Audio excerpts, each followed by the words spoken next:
The current 2014 Ebola outbreak is the largest that has ever been known. It started in December 2013 in Guinea, but it was not recognized till almost March of 2014. And since then, the number of cases and the deaths have risen exponentially. Ebola has been around since the 1970s, but this is the largest outbreak. Since the start of the outbreak to date, over 8,000 people have been known to have the disease, and over 4,000 of those people have died.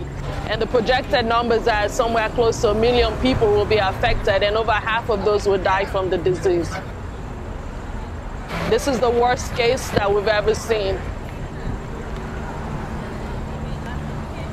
It wasn't taken seriously early enough, and as a result, thousands and thousands of people have died.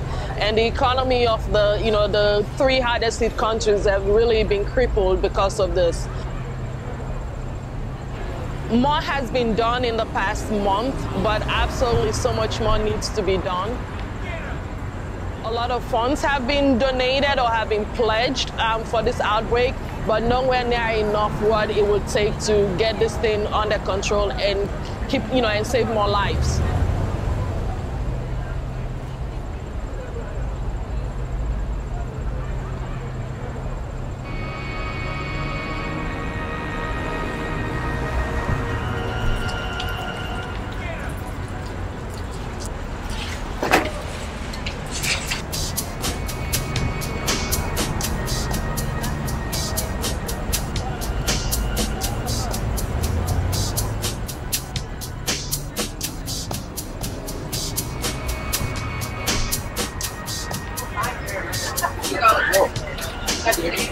What's your account number?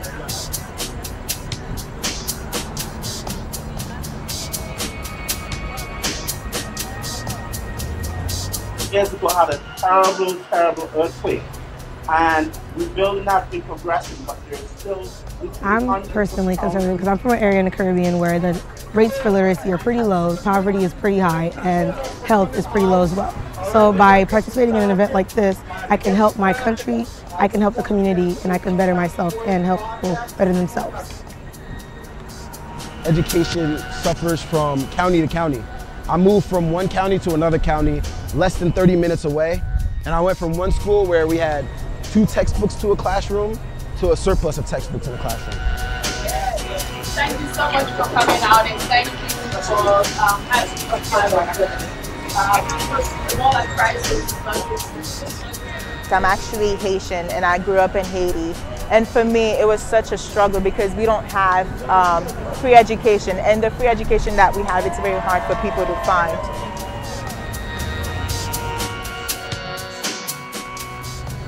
My father, unfortunately, was not able to finish high school, and my mother had to go to night school and didn't get her GED until she was at the age of 22, after she had me and my sister.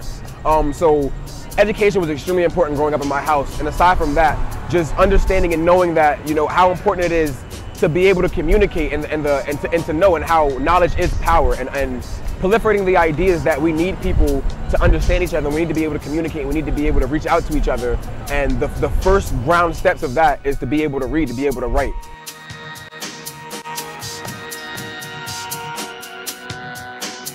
An event like this is about people taking action. Many of us are in a university setting, and the question is, what are we going to do with this knowledge that we're accumulating in the classroom? The GOYA project stands for Galvanizing and Organizing Youth Activism, and we focus on promoting literacy to people around the world. We like to focus a lot of our literacy for children in our area, New Brunswick, and we also do a lot of global outreach, such as our project in Haiti and the Stop Ebola campaign that we're working on right now for West Africa. Last year, we had about 75 people come out. They walked with us. A lot of them didn't necessarily understand most of it, but this year we were able to almost double those numbers. I particularly teach in Africana Studies, and what makes Africana Studies different from other disciplines is the idea that you must go back to the community and apply knowledge gained. And Africana Studies comes out of a history of activism. So When students first came to me about being advisor of an organization that sought to galvanize youth activism, that fitted precisely within the philosophy of my discipline. As college students, we don't really understand our impact on the world. The whole aspect of youth activism, it really holds true to me because I think that there's two types of people. There's advocates and activists. And we have a lot of advocates out here. Now, the whole activism part, that's actually doing something. That's coming out to events like this, like the Walk for Literacy. That's coming out, and supporting the Stop Ebola campaign. And what I really think that college kids don't notice nowadays is how big of an impact they can all make. How big of an impact, our community together can make.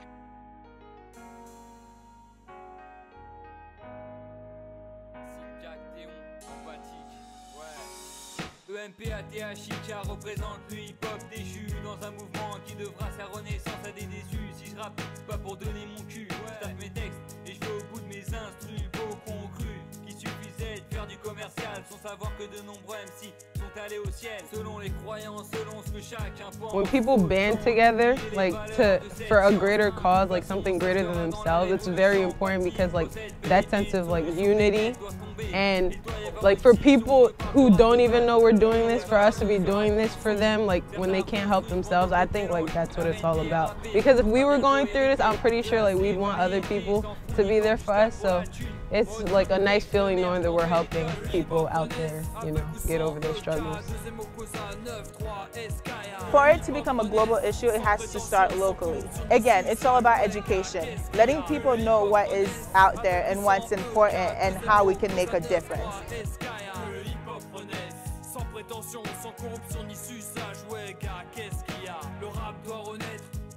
Son essence qui est de transmettre un message avec aisance. Les meufs et la maille, les belles sauf comme aimants, celles qu'on appelle des putes communément.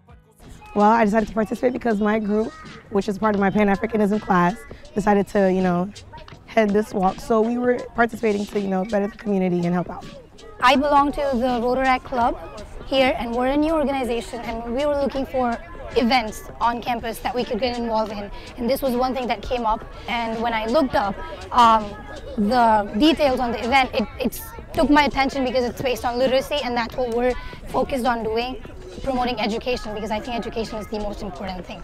At first I was like, I don't know how I feel about, spending time on a Saturday to do a walk, but I love to read personally, and if I could share my love of reading with a child who might grow up and be like me one day, then I think that's a Saturday well spent. That was the most rewarding part, going around and seeing the smiles on the little kids' faces as we passed out the books and the small toys and candy, and seeing how just a book could, brighten up someone's day, and to understand that this could possibly change the way that they view the world. So, what most people sometimes don't think about is how intimately connected the idea of education, the idea of literacy is with health and capabilities. In the sort of global world we're living in today, everyone is interconnected, but not everyone has the same access to resources. And it turns out that those of us who can access the digital highway, the information contained within, textbooks, etc., are going to have an advantage over those who do not. So for organizations like GOYA, being involved in supporting literacy, the expansion of access to literacy and education, means that you then also have to be supportive of health. I think global literacy is important, first because I belong to a developing country, and I moved here a couple of years ago, and I've seen people live in poverty, they don't have education, they don't have anything.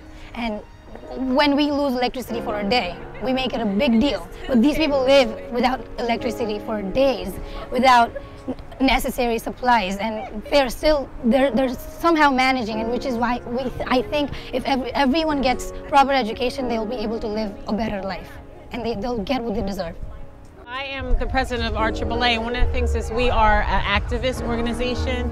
We are not a chartered organization. We are independent, not-for-profit, so it allows us to put our activist hat on when necessary. And I think that we have to be activists. You're either activist or to me, you're a passive person. And Activism means you're gonna make something happen. We're here to, help change lives. And we want to make sure that people understand that this isn't a joking matter, that Ebola is a serious issue and it is a health crisis. And that it could be you, it could be your mother, it could be your father, your cousin, your uncle, who has this, who lost their life to this. And not only that, but you being around people like that, you can contract it.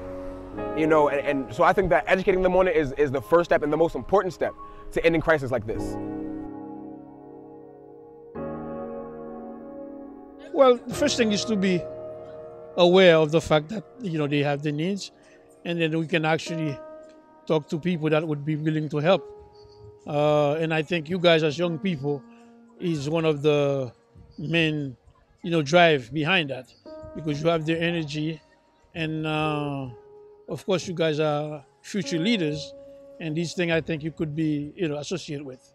If we don't, who's going to do it? I think it's very important. I went to a conference the other day, and one of the things they said is, are young people going to sacrifice to make a difference? And I think we need to be doing it. Everyone needs to be doing it. I think it's really important, and I think it's a great thing that the young people are out here today. You know how to read and write, you have your own opinions, you can discuss it with other people, get your word out. What I'm doing right now is all because of literacy. I am educated, and that's why I've been successful in doing what I'm doing right now. And we're making a difference in the world because I'm educated, and I hope to make this kind of impact. Do something concrete and solid.